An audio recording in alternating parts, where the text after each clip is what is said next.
Kakaiba na yung bagsak ng pintor natin ng ano, Rodila. Ano, pabagsak na pre. Pabagsak na yung pagulong niya ng ano, roller. Masama na ata ang loob.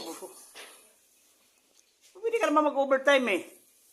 Mag-over eh, pero walang time. Sinabi ko na kasi alas 2. Kung ano-ano binutingting sa loob. Ayun. Pero, Good pa ko. konti na lang naman yan. Wala namang problema eh. Yan na lang ba yung ano, flat?